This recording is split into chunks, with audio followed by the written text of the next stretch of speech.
Hello everyone, Simon here. Welcome back to the Architecture of Hitman, World of Assassination. We are in New York, inside the Milton-Fitzpatrick Bank. Now the Milton-Fitzpatrick Bank is a fictional bank, it's not a real bank in New York. I assume that we are supposed to be somewhere on Wall Street or near Wall Street in the financial district of New York. I mean, a building like this, a building as fancy as this, is probably one of the banks on New York, on Wall Street, I mean. If we look around a little bit, you'll see that we are in a large neoclassical interior hall. And that's appropriate because some of the famous buildings on Wall Street are very neoclassical. Alright, let's take a look at the map. We are in the United States. New York State is there. New York City is down here. And then if we zoom into New York City, we have Manhattan Island. So this long thing there, Manhattan Island, and then on the southern tip we have the financial district of Manhattan Island. And smack in the middle of the financial district is Wall Street there, this one. Let's go ahead and take a look at what Wall Street looks like. What are we looking at? Nope. Click there. Click there. No. Nope. Come on. Come on, video game. Come on, Google Map. Ah, there you go, Wall Street. We are near the eastern end of Wall Street. Here's Wall Street. So at the end of it, we have something a bit modern. Look at that. Let's not worry about these modern buildings too much and head in. So as we go into the center of Wall Street, things start to get more and more classical. So the actual neoclassical part of Wall Street is just kind of the middle part of it. But some of these other buildings to try to fit in, so this is more modern, right? But it does the whole column thing and the arch thing, and they try to fit in to the local style, which if we come over here, see this is more like it. We have the stone here, the columns.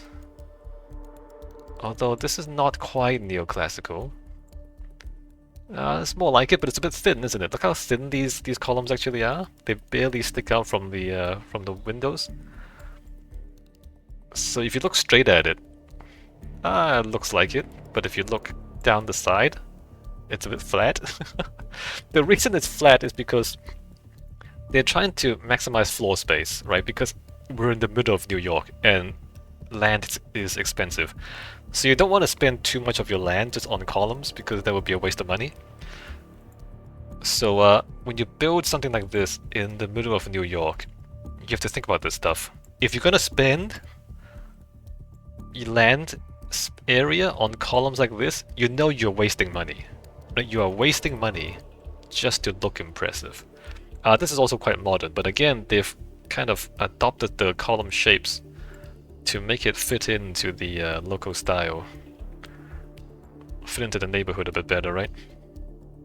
So it's not actually neoclassical. You can see there's no detailing at the ends of the columns, and there's no detailing in the corners or anything. And then as we come over this way, that continues to be like that. Oh, look at this one! Now this is proper neoclassical. Look at that. We have proper ionic columns, the fluted columns there. And then we have a proper cornice, and then another set of columns above, and another cornice. Alright, this is proper neoclassical. The middle entrance here, a bit of a staircase, and then we go in. Ah, not bad, not bad.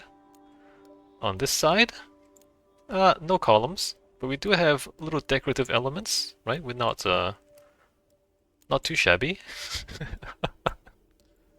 But we're not going to compete against the columns on the other side of the street, I guess.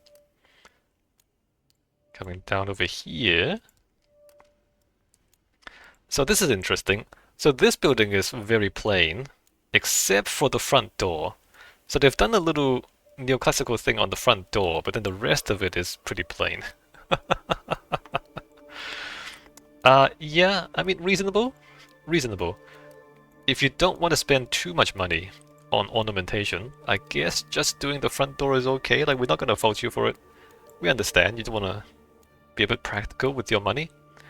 Actually, now that I look at this building looks a little familiar. The ground floor doesn't look familiar though. Okay, keep this in mind. It'll make sense later. Keep that in mind. Come over this way. What's going on here? Oh, we're kind of on the sidewalk, huh? Difficulties. Oh, the Trump building! The Trump building has no classical columns. On the opposite side, oh, that looks pretty. Look at that. Oh, very fancy. Almost Baroque, isn't it? All the little frilly bits. Very cool. Coming over this side. It's a shame that they've got these scaffolding here. This building is quite iconic. I think this is 14 Wall Street, is it? Okay, 14 Wall Street. No, wrong one, my bad. It's 23 Wall Street. 23 Wall Street is quite iconic. It's, unlike all the other ones, it's quite short. Remember how land is expensive in the middle of New York? So if you build a skyscraper, obviously you get more floor space on that piece of land. So there's very little floor space on this piece of land. So this building is really expensive because there's not a lot of floors above it. Yeah. I don't know why there's such a short building here. But this building is apparently architecturally so distinctive and so iconic that no one's gonna change it to put more floors above it. How should we explain? It's kind of hard to see behind here. Maybe I should explain later. So basically, briefly, so a bank needs to look secure, first of all. You're not going to give your money to something that's not secure. They need to look secure, they need to look competent, they need to know how to handle money, but they can't look too wasteful. So they need to be rich but not wasteful. Right? So rich but not extravagant is the balance that a bank tries to do. And this, apparently, everybody agrees, looks sensible and rich, but there's no hint of extravagance, right? There's no frilly bits, there's no statues, there's no fancy colors. Everything is very, very sensible, also very solid. The big stone bits, it's all very kind of... You feel safe and secure, and you feel confident that this bank is a sensible bank and not going to waste your money. And this is apparently the best part of Wall Street, I guess. I mean, if you if you buy it. Over here, oh, very interesting. And then over on that side, this is the New York Stock Exchange, right? New York Stock Exchange there, very fancy. Almost too fancy, isn't it? These are government buildings, I believe. Like, are we in Greece or are we in New York? Too classical. We're no longer neoclassical, we are actual classical, right? Look at this. Look how fancy that is. Actual classical. And then we have this. Oh, like one of the questions about neoclassicism, especially as we move towards skyscrapers, is how do you adopt the classical architecture into a giant skyscraper? Because the old Roman buildings and the old Greek buildings is just like temples. They're not skyscrapers. And so what do you do above this stuff? Like interesting architectural questions that people thought about at the time. I'm not going to go into too much detail about that, but stuff to be stuff to look into if you're interested. And then over here, we're kind of out the other end of Wall Street. There's a bunch of scaffolding here, so we don't see very much beyond this. Oh, that's nice. Look at that. Very cool. Alright, so let's look at some of these buildings. New York Stock Exchange. We were just looking at that before, right? So extremely ornate up here. It seems like a waste of money to me, but okay. So Wall Street, especially this neoclassical stuff, and some of it is Art Deco too. Further along, well, maybe I should go across. Further along this way, that one is Art Deco. There. But anyway, the central part of Wall Street, a lot of these buildings were built during the Gilded Age.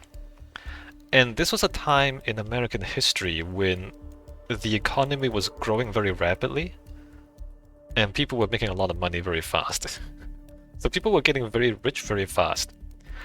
And sometimes when that happens, it's not entirely clear what you should do with your money. People don't know because they haven't been rich before, so suddenly they're rich and they don't really know what to do.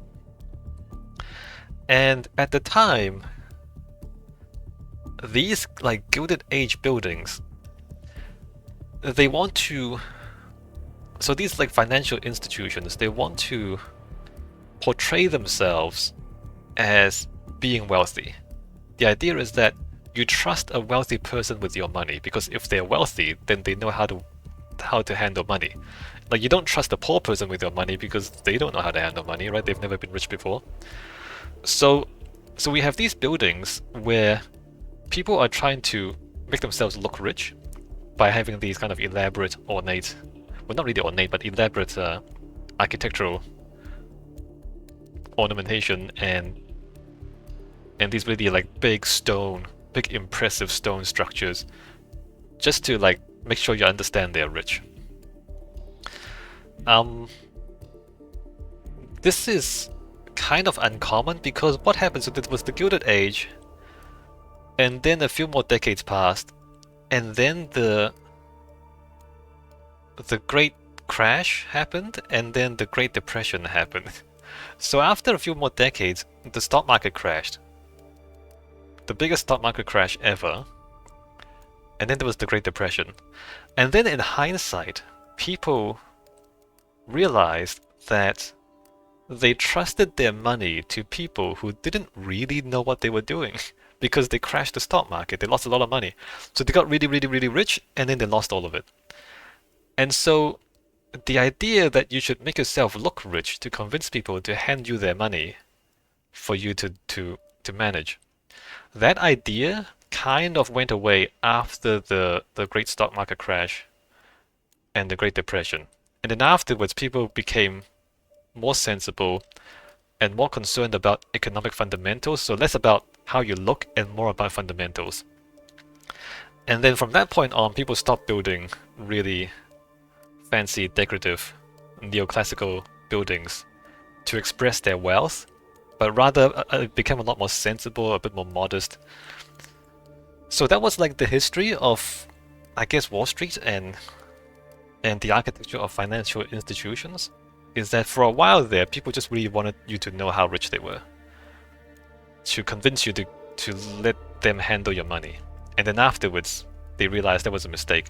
Instead of appearing rich, they should appear modest and sensible and competent and not just rich. And so some of these buildings, in fact, like corporate buildings these days don't do this anymore, right? Corporate buildings these days don't do this anymore. They don't do like all this ornamentation anymore. So this was a particular era in architecture when this happened, and it was kind of unusual. The New York Stock Exchange, I want to show you some of these interiors though. Look at this. So this was the trading hall in the past. You notice that there's a big hall, a big open space on the inside. We have neoclassical things along the walls as well. So the New York Stock Exchange is one of these buildings where you have a big open space on the interior, which, if you remember in the game, a big open space in the interior like this, right? Right. So the trading floor, these days, there's a whole lot of computer screens and wires and things going around. So the architecture is kind of hidden away in the background. Unfortunately, if you go into the stock exchange, like you don't see very much of the architecture. I mean, it's there, but it's behind everything. And there's all this stuff. And then now, like there's all these computers, and then there's these pipes for cabling. The cables go through, and then there's all the pipes. It's just a lot of computer wires and pipes and computer screens, and then behind it you can see, oh hey, look at that ceiling, that's kind of nice, look at that. It's got some fancy architecture going on back there, but it's all behind everything else. So that's the New York Stock Exchange these days. Okay, very cool. 55 Wall Street. Oh, look at that. We've seen that before. The two layers of columns. Very, very cool.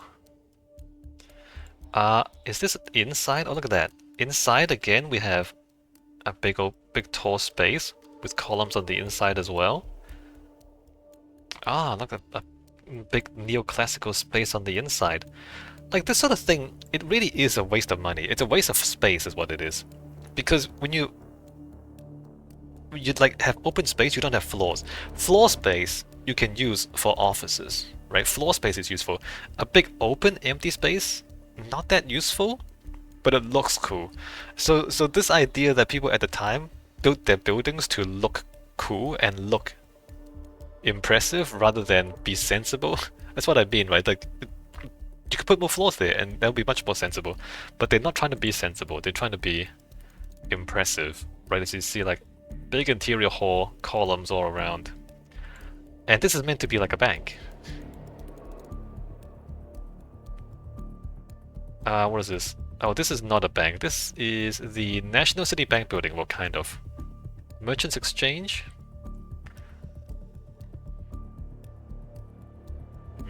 Alright, so that's 55, and then we have 14 Wall Street, which is this one.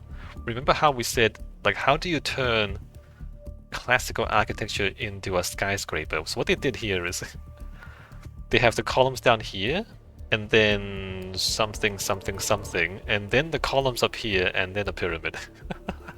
So they just took the classical bit, and then they just kind of stretched it, and then put in stuff in the middle, and that's how they deal with it. That's how they made a neoclassical skyscraper, which is kind of like an oxymoron, because there's no such thing as a classical skyscraper, right? Like, what is this? We just put some windows in there. Alright, fill the space. Nice. Do we get an interior here? No. We don't get an interior here. Oh, we do get an interior. Look at that. Again, oh look, a big, tall, open space on the interior. This is the elevators, I think. So this is like the elevator hall. I don't know if these are teller offices or not. Or like bank tellers. They might be. No, I think they are. These are bank tellers. And then there's like an elevator here. Alright. And then we have a lot of carvings. Fancy columns. Yeah, like big fancy spaces on the inside. Big open spaces. And on the idea of how you turn classical architecture into towers. So here's some old references. This is, what is it? The Mausoleum of Helicarnassus. Kind of. And then there's St. Mark's. Now this is like, we're going on a tangent now. Let's not get too distracted by that. But the idea of like a classical tower. 23 Wall Street, as we said. Much smaller than the rest. And in fact, like, very, compared to the others, just very plain, right?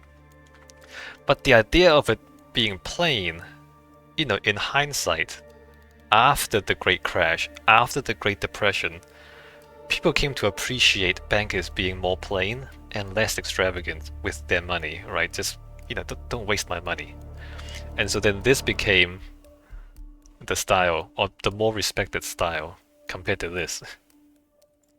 If you're a financial institution, that is.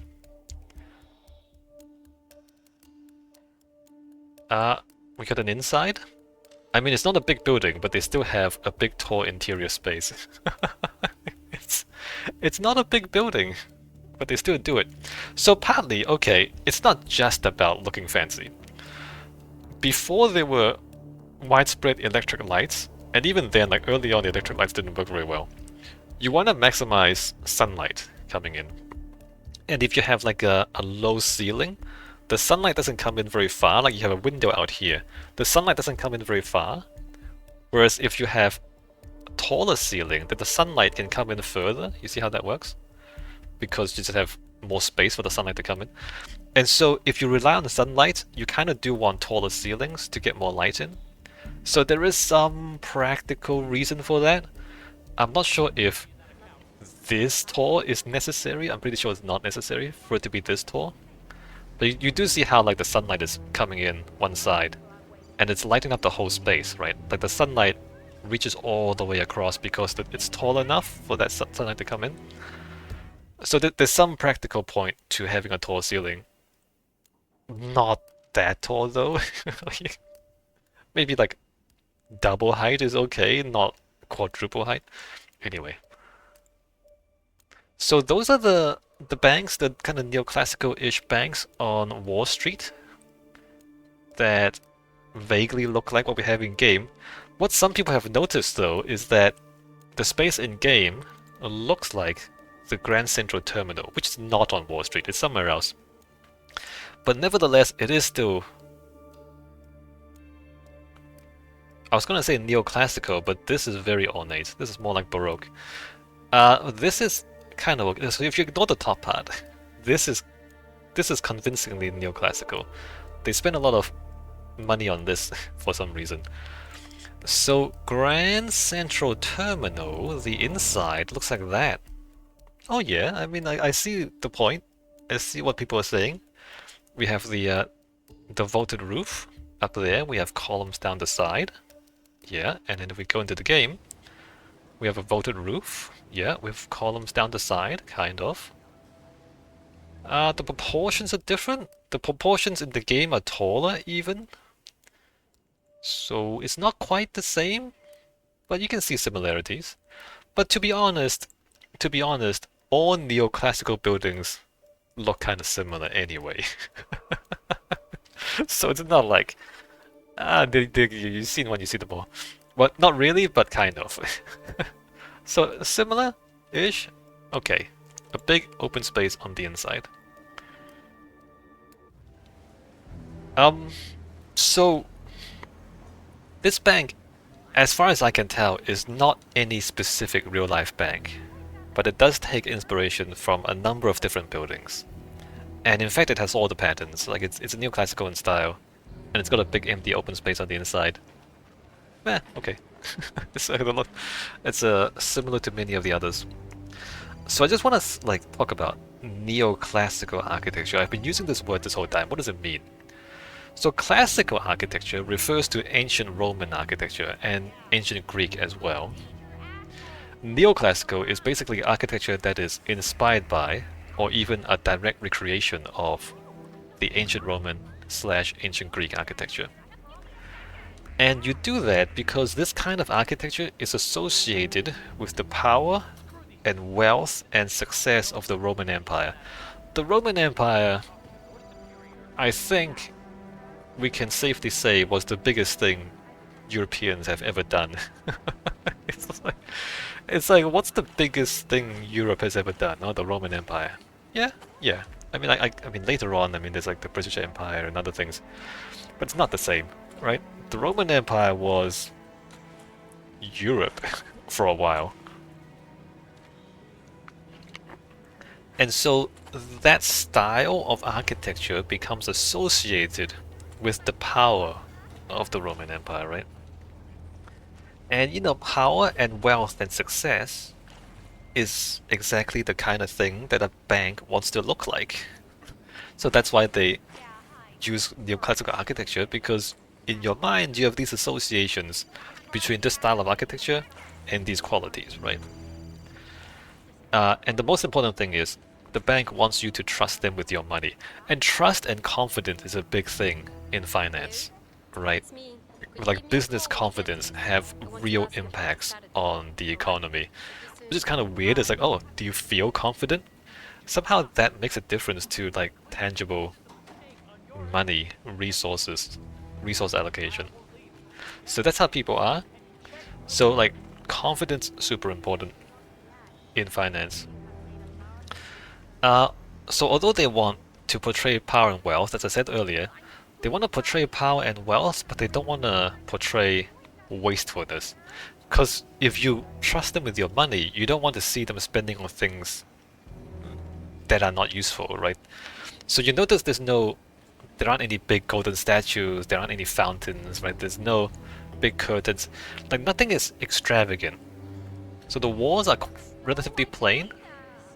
I mean, there are a few ornamentation things, like there's little railings there, and then I guess the lights are kind of fancy. But for the most part, it's quite plain. I mean, there are some shapes. Like, there's quote-unquote columns, but it's just kind of shaped against the walls.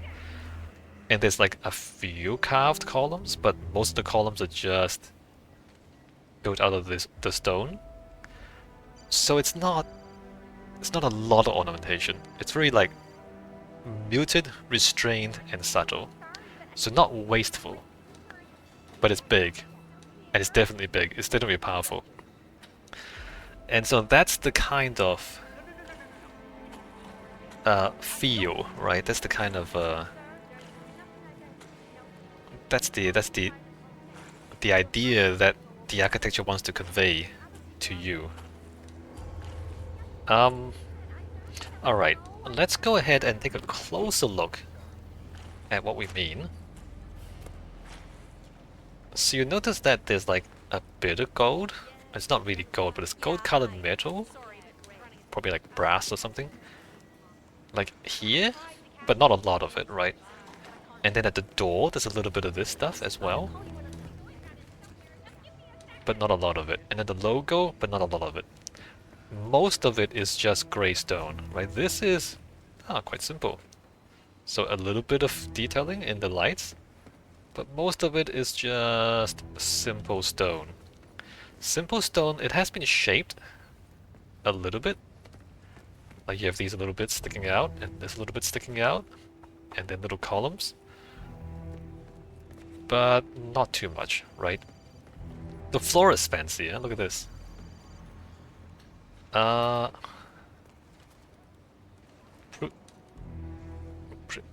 Pecunia is virtue. Virtue is... I wish I knew Latin. I'm sure somebody can tell me what that means. So the floor has this pattern on it. I mean, this pattern is somewhat more interesting, right? Kind of detailed, but the colors are very muted, right? Very restrained color palette. It's just kind of like a dark gray and light gray. And the ceiling also has an interesting pattern on it, but again, very restrained, no bright colors.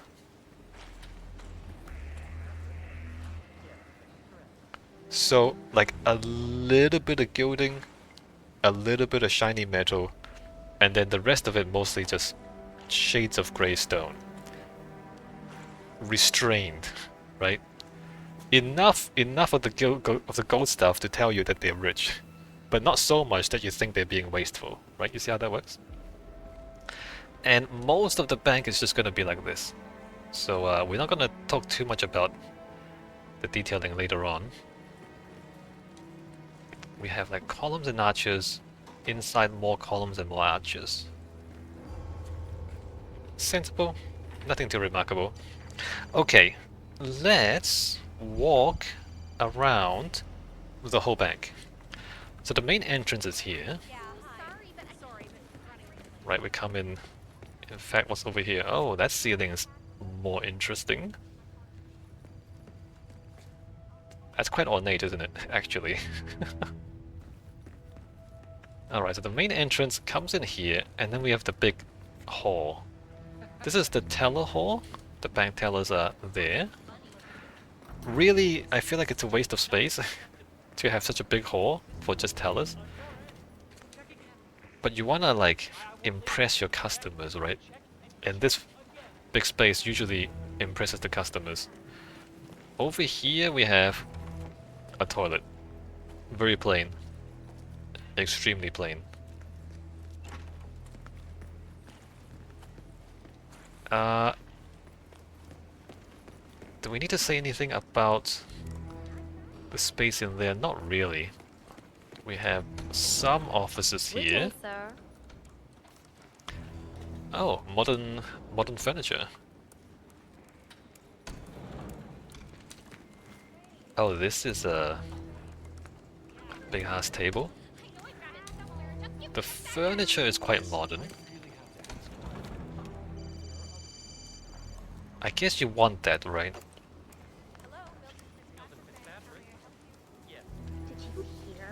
Because the architecture looks older. Again, look, there's this like...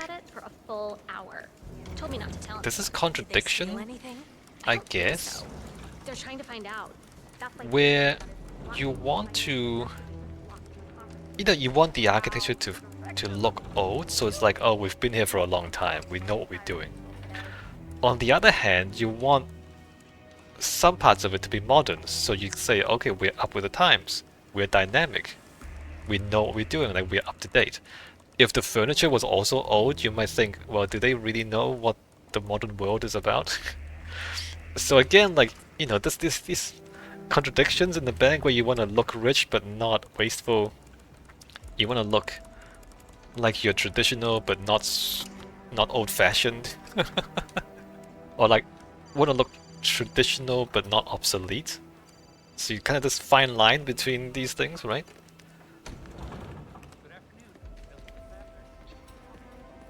Alright, on this side of the bank, we do have... How are you today, sir? Staircase up and staircase down. I just wanted to remember this space. We're not going upstairs or downstairs right now. Oh, this building there. You see that building there? I don't think these are real buildings. I was just thinking, do these look like the real buildings on Wall Street? Or not? I don't think those are meant to be real buildings on Wall Street. Go that way. But like... that one there? Look at those windows. And look at those windows. Huh. Are they the same? Not really. Kind of similar. Curious. I don't think any of those buildings are real buildings, but... maybe they took some references from the real world, right?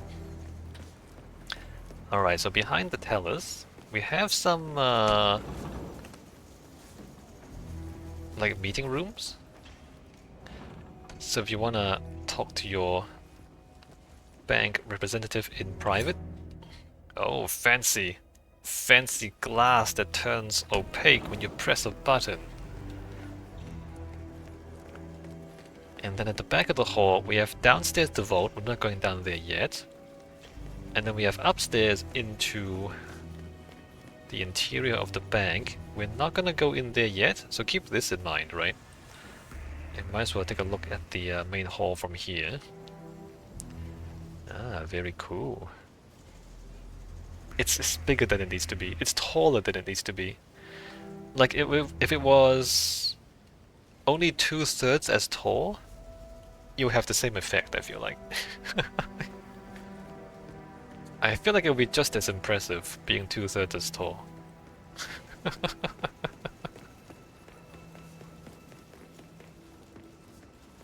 Okay, and then down this side, we have staircase up there. Oh, over here we have a cloakroom. I suppose we should take a quick look at this. Nothing too special, it's a cloakroom. Oh, in the middle bit we have like fluted columns. So most of the so-called columns, they're really just in the walls. There are like a couple of fluted columns marking the side staircases. Hello there, sir. Although you barely see them because it's so dark, right? Maybe they're a waste because you can't see them anyway. Up here we have the sign says customer lounge. It's kind of like a waiting area for the customers. Where this toilet, same as the other one. Not sure why I'm checking the toilets. All the toilets are basically identical. I wonder if they should have spent more time Should the toilets be more ornate? Maybe they should. Anyway, so the customer's waiting room here. And then over here we have bank managers, account advisors, right? So if you want to talk to a bank expert, you come back here. There's a bit of a reception there and then a bunch of desks where you talk to your financial manager. Back here we have an interview room. It's kind of weird. So you look at the furnishings and you look at the walls and ceilings. It's a different style. This room might have been put here at a later point in time. If you look at the map, it kind of just sticks out for seemingly no reason. The interview has a gameplay function, and this room doesn't really fit in with the rest of the bank, so maybe it was added at a later point. Down this way, we have hallways that don't go very far. Looking at the map again, you see this big empty space, and this big empty space, and in fact these big empty spaces. So there really should be more offices back here. So the hallway should be more offices. For the video game, they deleted the offices probably because this is not helpful to the gameplay to have too many open spaces. So it's kind of weird that the hallways go nowhere, right? But, you know, there should be more offices back here. Oh, the ceiling continues to be this pattern. Remember that? Surprisingly fancy. I wonder if that's correct. I would have chosen something less ornate for the ceiling, personally. Just because of the image that you want your bank to convey. I mean, look at that. How fancy that ceiling is.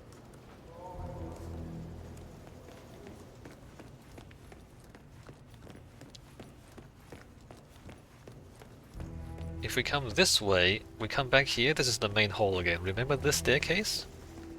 So basically these spaces all join up behind the behind there. Over here we have a bit of a staff kitchen. Oh, this is the modern office interior.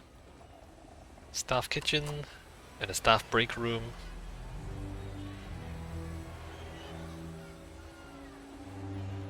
And then this comes back to this walkway where we overlook the main hall again. And this is the bank managers, right? So everything connects up. And this goes back to the client's lounge. There. Alright, nothing too special.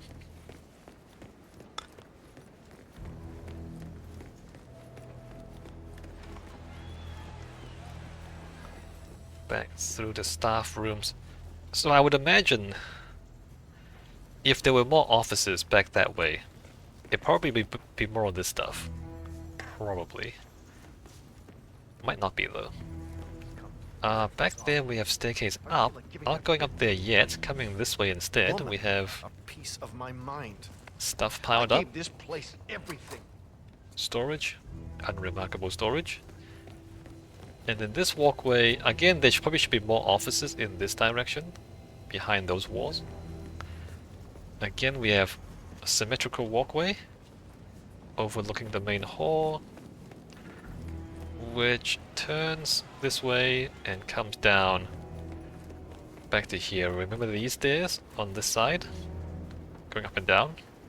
Okay, and that's, I guess the ground floor of the bank. Now let's go upstairs. So this is more or less the public area. Although even up there it's kind of private. So this is public, right? Anyone can come here into the teller hall.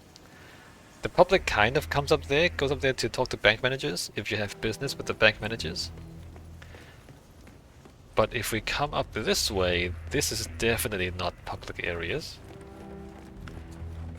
Architecturally, still very similar.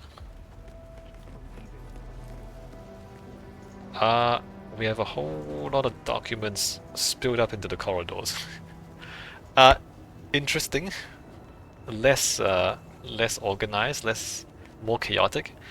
So outside, in the Tower Hall, everything looks very clean. Everything's very clean, tidy, under control. This, somewhat less under control.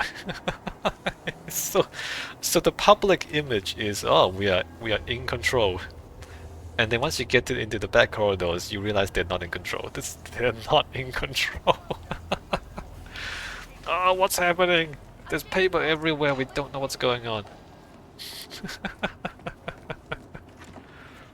Toilet again.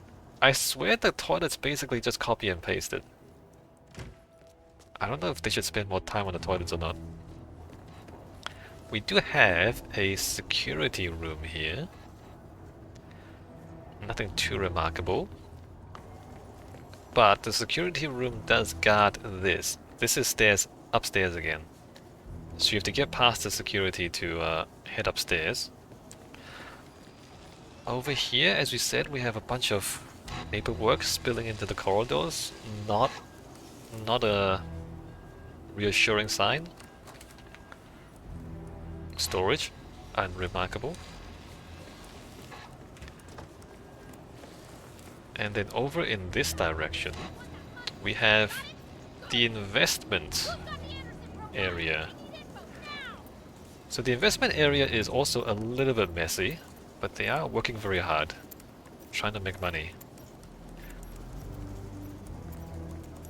It's a little strange that they don't have a dedicated room. Right, they're just kind of in a hallway, it seems like. Although this hallway, look how dark it is up here. So they kind of hidden in the shadows. They're hidden in the shadows and they overlook the main hall. And they overlook even the manager's hall. So that's kind of curious, right? I guess this is like the secret power of the bank is their investment arm. Which for most banks usually is, like the money really comes from the investment arm. And they're like hidden in the shadows, looking at stuff going on downstairs. I guess that's the idea they're trying to convey here, right? A bit of nothing corridors. There are stairs down in every direction. There's stairs down back there as well. Where am I going? Okay, we're going up again. So that's this floor. We have the investors up here. Seal the deal!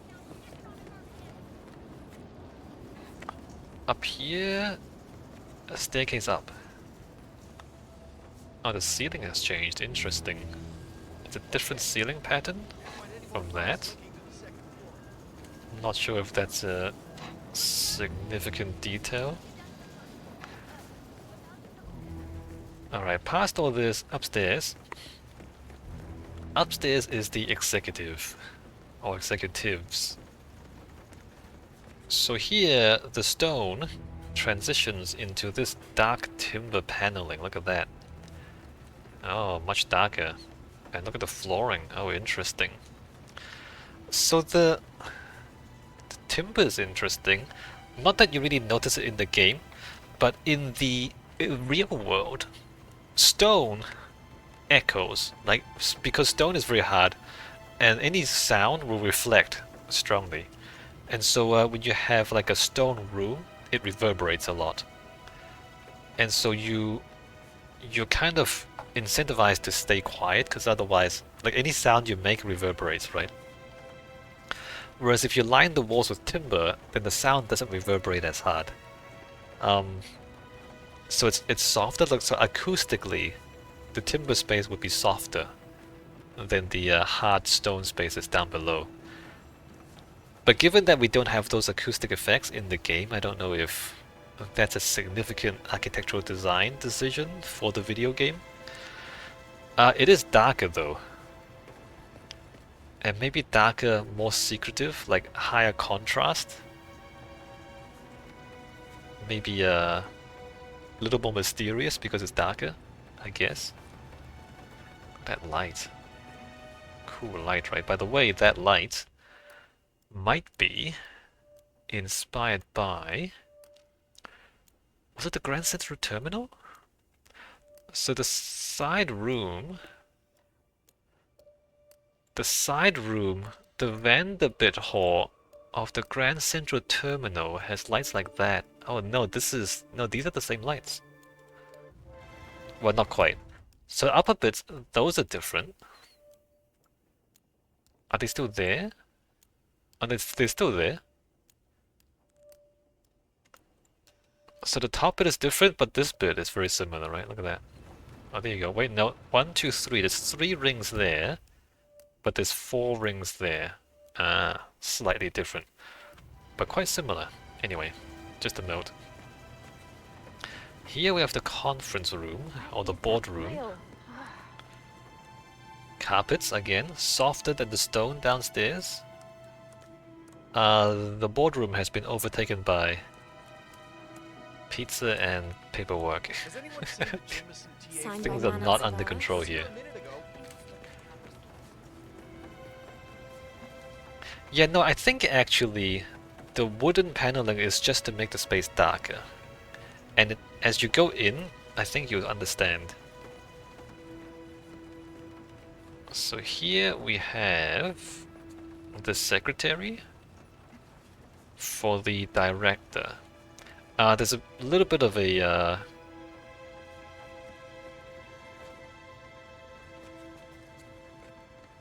inconsistency here. So here in the map it says director's office, but then here it says CEO office. I'm pretty sure in the game she's not the CEO of Milton-Fitzpatrick. She's only the director of the local branch.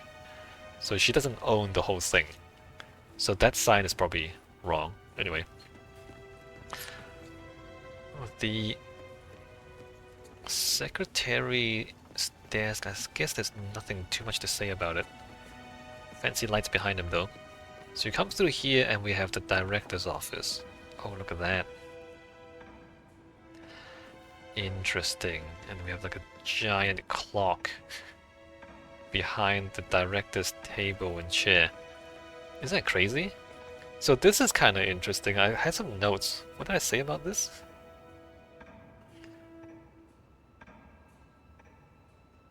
Yeah, look. It's backlit. There's a big bright light back there. Why is there a big bright light back there? The big bright light back there is solely to cast this shadow down here. It's very noir. You know, like noir, like the high contrast, bright light, sharp shadows. There's something a bit sinister about this. It's like noir, but also maybe a bit sad. Like the clock, the ticking of the clock, the long shadows. So the angle of the shadows kind of makes it look like it's late afternoon or early evening. And so like the sunset is kind of sad sunset, casting shadows. It's got that sort of feel to it. It's very interesting that the game designers or the level designers went out of their way to design specifically this thing. Like this strong light casting long shadows of the clock. And like a clock like this, like time, right? Like the pressure of time, like time is passing, you're getting old. Like that kind of pressure of the future weighing down on you, right? This room is very interesting. Look how cool this room is. Very artistic. It's very theatrical. Nobody would have a real office like this, right? Okay, so first of all, this giant clock, it doesn't have a mechanism. What the hell is moving those arms? Don't tell me you can fit a motor in there strong enough to lift those arms, because you can't. A clock would need like bigger mechanisms than just that, so obviously that's already wrong. Second of all, you don't really want a giant clock ticking behind you the whole time when you're working in your office, because it's gonna get distracting. Can you imagine? Like you're working in your office and it's like tick, tick, tick, tick, tick, constantly just behind you. It's like, oh my god, I'm trying to work. So there's nothing practical or sensible about this particular setup. Having a giant clock in your office. It's actually kind of silly, but it looks cool, right? It looks very cool. And I think the idea is, I think it suggested that the director is like a taskmaster obsessed with precision and like being orderly and being strict, like a strict taskmaster, and like keeping time, like time being like a very important thing, and being on time being super important, right?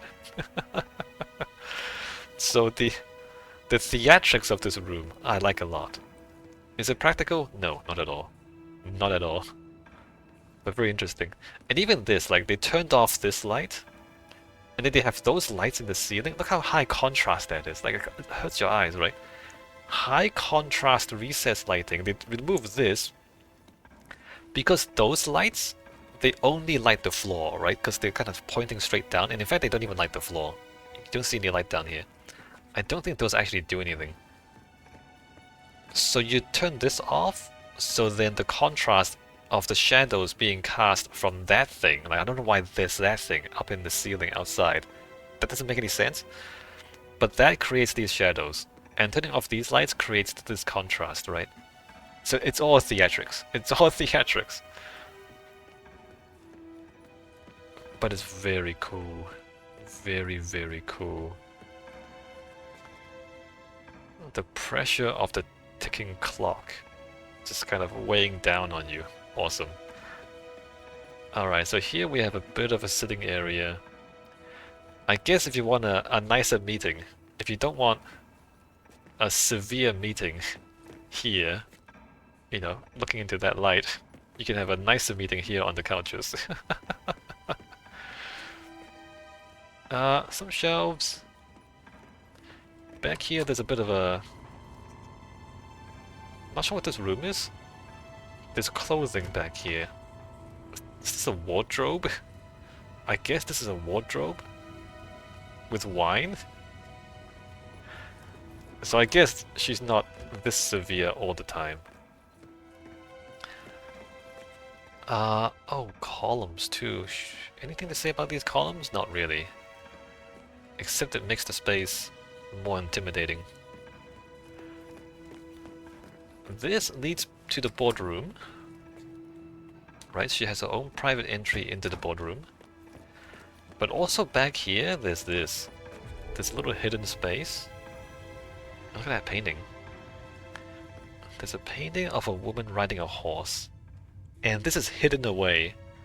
So I guess the narrative here is that secretly she just wants to ride a horse and not be in the bank. Like this is like, you know, more carefree. Kind of just being out in nature on a horse. Being free. So I guess the idea is she wants to be free. So she puts this, but she hides this away. She can't show this to anyone. She can't show that she actually wants to be somewhere else. And then here we have an observation space. Observing the boardroom behind a two-way mirror. Again, like this idea of wanting control and like hidden power. And it's the same idea outside too, by the way. Like, can you imagine your boardroom? There's this like secret room next to it, and your boss is like watching your meetings, or like when your boss is not here, she's kind of listening in to what you're talking about when she's not in the room. That's basically what's going on here.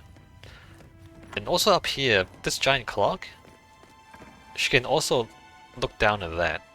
So again, like being hidden far away, observing things from behind the glass.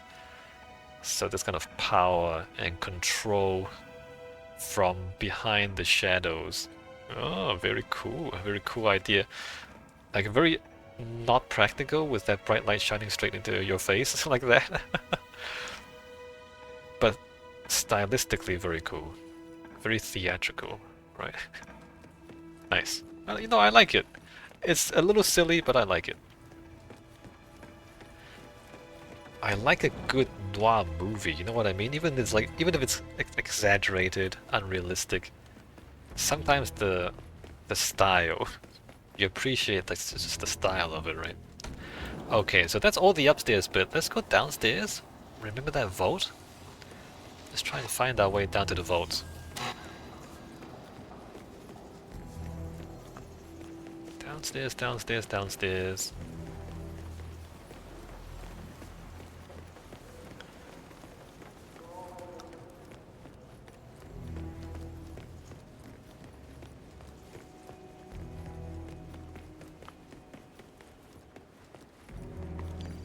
Alright, so back here, once more, at the back of the teller hall, safe deposit vault down here. Oh, interesting. Let's come down here.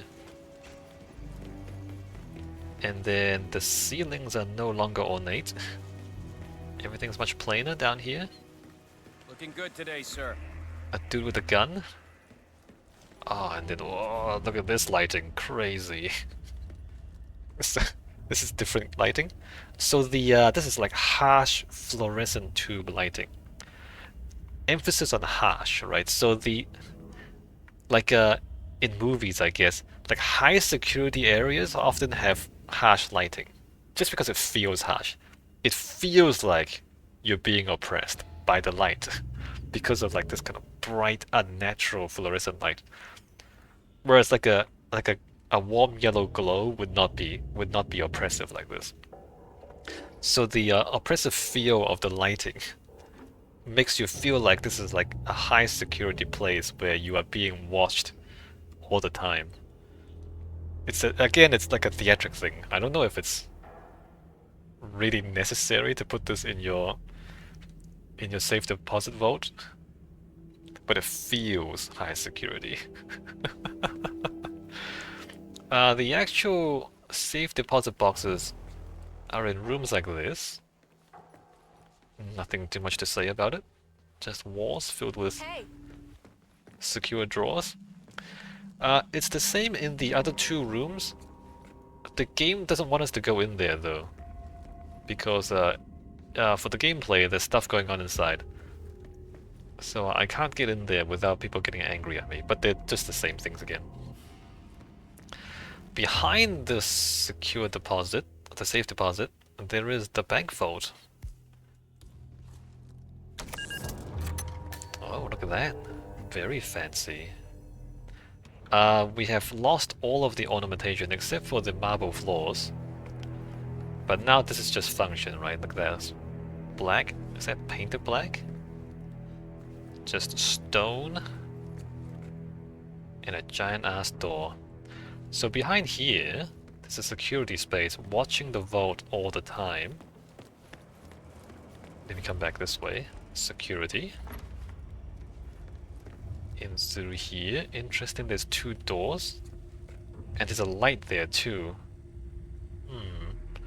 I think the implication is you don't open both doors at the same time, or like both doors never open at the same time. That would make sense, actually. So you would have the door set up so that if one is open, the other can't open. And then you would have like guards here. And you would like open one door, close the door, get past the guards, and then the guys on the inside would open the inside door.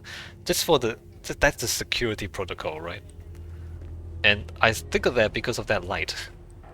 Usually a light like that shows you whether the door can be opened or not. And the double door makes sense that way. So here we have security guys, or we would have, if I didn't get rid of them. There would be security guys watching the vault all the time. And I guess there's also other security. Oh, what is this? Where is that? Is that even in the bank? That's not the bank, that's somewhere else. Aren't those pictures of somewhere else? Anyway, security cameras. That's not this bank. No, that's a different place. Okay, never mind. So to open the vault, first you have to unlock the button. And then you have to press the button. The idea is you need multiple people at all time to verify, right? Whoa, open the vault! Whoa, cool!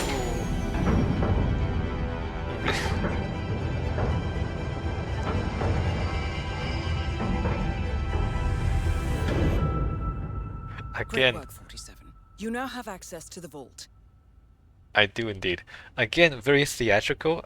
A real vault door is actually not this cool. Like this is very cool, right? Like the gas and then the rolling back. A real vault door, usually, it's just like a big heavy door, and you have like a guy leaning back to open the thing because it's too heavy. Like a real vault is actually a lot sillier than this. It's just like a super heavy door that a guy just struggles to open. This is like a movie vault, not actually real life vault. And then inside, more security. Have those lights there. Alright, turn off the alarm. And what's in the vault? Inside the vault is piles of money. And also piles of gold. And also a computer. Interesting. I guess you can store very valuable data in a vault. Not sure how often that happens. Anyway, more money. Okay, so that's the vault. It's not very big actually. I don't know how big normal bank vaults are. I've never seen one. You never really get to see bank vaults because they're high security and it's kind of secret, right? They don't want you to have any opportunity to figure out how to break into them. So behind the vault, back here, we have the vehicle loading bay. I don't know if anyone else thinks this is not right. I feel like this is a security liability, right? Because that's the outside. Theoretically, behind these bars, that's just the outdoors. So you come in here, and you like you have a back door to the vault that leads to the outside. I would think that the loading bay should lead to outside the deposit boxes, and you have to come through more security. I feel like you should never have more than one exit from the vault. Just for security purposes.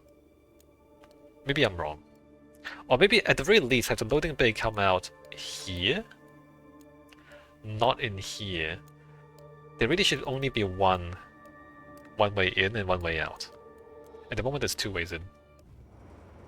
And then also there's this staircase. This staircase goes back up to the main hall. This also shouldn't be here, I don't think. Like, it leads behind the security. Like it's a back door to the security area. So the main hall is up here, right? And then back here there's like a service area with a break room for the guards. And then this is the cloak room, if you remember. We go this way. So back here we have the main hall again and the cloak room, right? Remember that? So there's a staircase behind that into the back side of the vault. Yeah, no, I mean, just even those words make no sense. Why would there be a back side to the vault? You should not. There should not be a back door into the vault, right? The vault should be the most secure thing possible. Anyway, one last bit. So remember this place? Let's go downstairs from here. Yo, man. Down these stairs. And down these stairs. We have just a bunch of junk piled up in the end of the hall. At the end of the hall there. And then over this way. Can you see that? IT department. You can't see that, can you? It's not very clear. Anyways, the IT department. So these guys take care of all the computers in the bank. I'm not sure I trust these guys. I mean, they look kind of messy. And then back here, server room. I would expect the bank to have more servers, to be honest. But anyway. Apparently that's the server room. And these are the IT guys.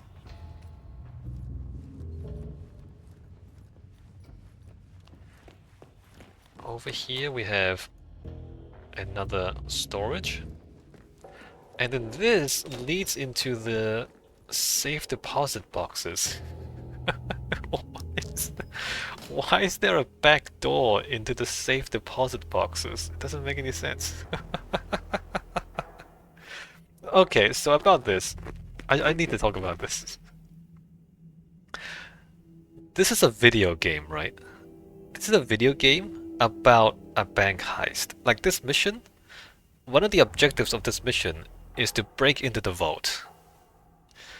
And so because it's a video game, you kind of want to have multiple possibilities for the player to explore, right? You want to, like, it's a puzzle that can be solved multiple ways.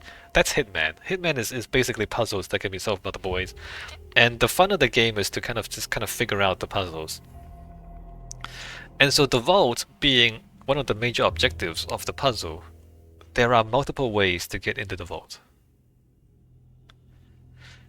It makes sense for a fun game. It doesn't make sense for a secure bank, right? A bank should not have multiple ways into the vault. So, like, security should be security in depth, right? There should be one path into the vault, and you should have to get past multiple obstacles to get into the vault. So one single path with layers of security all the way through. But of course, if you make a video game like that, once you get past it once, every time you go through it, it's the same thing. So there's no replayability if you do that. And so to have replayability, what you have in the game is not one path, but multiple paths, and not layered security, but very thin security. Because if the security actually works, in a real bank, there's no way for you to sneak into the vault. Like, that just doesn't happen. In the game, you can sneak into the vault because the security is bad, and the security is bad because if the security is good, then there's no game because you can't beat the game. Right? You can't get into the vault if the security is actually as good as a real bank. So that's a contradiction, right? So when I tell you that the bank here, everything is a security liability, there is a reason why they do that. Is because it's for gameplay reasons, right? If they did it like a real bank and actually have proper security, the game would not be beatable. Because, like, how many times do you actually sneak into a bank vault? Never. It never happens. It basically never happens. Like a bank heist is a thing you watch in movies, and it basically never happens in real life. So that's the point I want to make. Like this, the fact that there's a door here, like a path here, and a path here, and a path here, there's no way you would do this in a real bank. That's silly. That's way too silly. Alright. And that's pretty much the whole bank. Alright, we've been through the whole thing. Let's get back out to the main hall, and we'll sum up.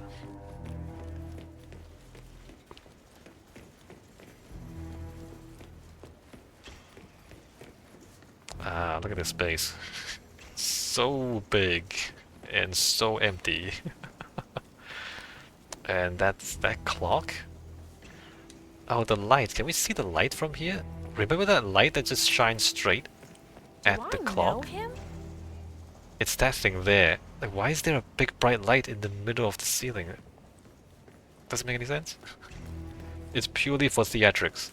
It's purely to look cool. Alright. Let's stand here.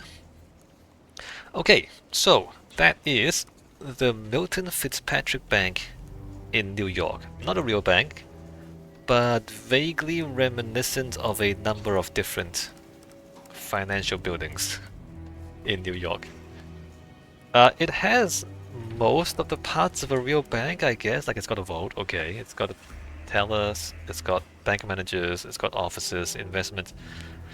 In a real bank, there'll be more offices, I think, probably.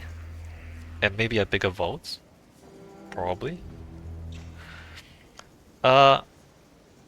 We have, in the middle, a big open neoclassical space expressing wealth and power and competence. I think you would think that. Of course, you know, architecture is always open to interpretation. But the idea is like big, solid, wealthy, I guess, competent. And that's the kind of image the bank wants to portray, right?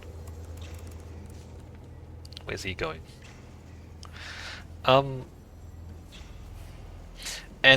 this, like, just the solidity. The solidity makes people feel confident, and when you're confident, you're willing to put your money in the bank. So, but then as we go further into the offices, so the public spaces are very kind of tidy and clean and well organized. As we go into the offices, though, we see that the paperwork is everywhere. There seems to be a bit of a crisis going on up there. Everything's chaotic.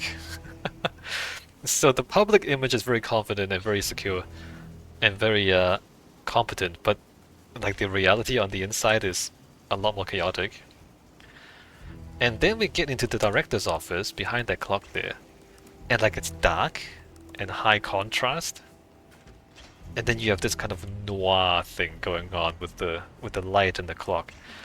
And I think the idea is to present the director as someone who is gloomy and severe, like the dark wooden panels, like someone gloomy and severe and really obsessed with control, right? Like the big clock and like watching everybody all the time. But also she wishes to secretly wishes to be free because she has that painting of that horse in her secret room. So that's how the furnishings kind of describe the person's like personality. Downstairs, the vault is unrealistically insecure, but that's for gameplay reasons, as we said. In a real bank, the vault would be almost impenetrable. In fact, it should be impenetrable.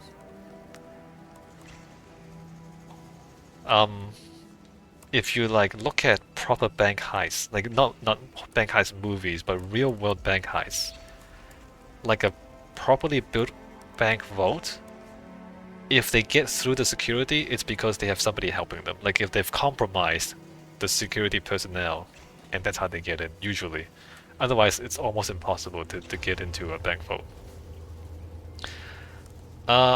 But if that was the game, then there wouldn't be a video game, because you can't break in. The game is you need to break in. Okay, so that's the bank in New York. That's it. Nothing else to say. We have to eliminate Athena Savalas. Let's go ahead and find Athena. Oh, there she is. And there she goes. Director Savalas eliminated. Good work, 47. Good work. So, in the next video, we are going to an island resort in the Maldives. Alright, we'll see you next time in the Maldives.